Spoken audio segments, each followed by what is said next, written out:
కరీంనగర్ జిల్లా తిమ్మాపూర్ మండలం రామకృష్ణ కాలనీలో గల మహాత్మా జ్యోతిరావు పూలే గురుకుల పాఠశాలలో విద్యార్థుల అవస్థలని శ్వేత ఎస్ఎస్సి కరీంనగర్ ఛానల్లో ప్రసారమైన కథనంపై ఆర్సీఓ స్పందించారు. ఈరోజు ఉదయాన్నే ఆమె గురుకుల పాఠశాలను సందర్శించారు.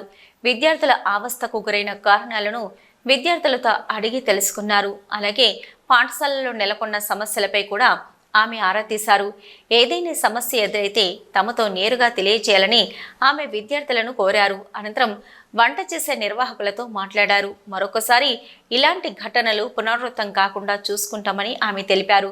విద్యార్థులు ఏదైనా సమస్య ఉంటే తమ దృష్టికి తీసుకురావాలన్నారు.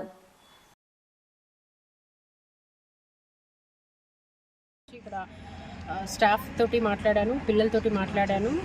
డైనింగ్ హాల్కి వెళ్ళి కుక్స్ తోటి కూడా వాళ్ళు ఎలా కుక్ చేస్తున్నారు అనేది కూడా చూశాను. ఇవాళ లంచ్ కూడా పిల్లలతోటే చేశాను. అలాగే పేరెంట్స్ కూడా ఒక విజ్ఞప్తి ఏంటి అని అంటే, మీకు ఏదైనా ప్రాబ్లం అనిపించింది అని అంటే ఇక్కడ ఉన్న స్టాఫ్ తోటి ప్రిన్సిపల్తో మాట్లాడి, ఒకవేళ మీకు కాలేదు ప్రాబ్లమ్ సాల్వ్ అంటే యాజ్ అన్ ఆర్సీఓగా నాకు వచ్చి విషయం చెప్పండి. స్కూల్ లెవెల్ ప్రాబ్లమ్స్ స్కూల్లోనే సాల్వ్ చేసుకుందాం. ఒకటి. రెండో విషయం ఏంటంటే, రైస్ కొత్తది కావడం వల్ల కుకింగ్ సరిగ్గా వీళ్ళకి ప్రాపర్గా సరిగ్గా కుక్ చేయకపోవడం వల్ల ఆ అన్నం ముద్ద అవ్వింది. అది కూడా ఇప్పుడు కుకింగ్ స్టాఫ్తో మాట్లాడడం జరిగింది. అండ్ ఇప్పుడు మధ్యాహ్నం రైస్ బాగానే అవ్వింది, తిన్నారు కూడా పిల్లలు. నేను కూడా పిల్లలతోటే లంచ్ చేశాను. సో ఇక ముందు కూడా కుకింగ్ అనేది ప్రాపర్గా అన్నం మెత్తగా కాకుండా చూసుకోవడం అనేది చేస్తాను.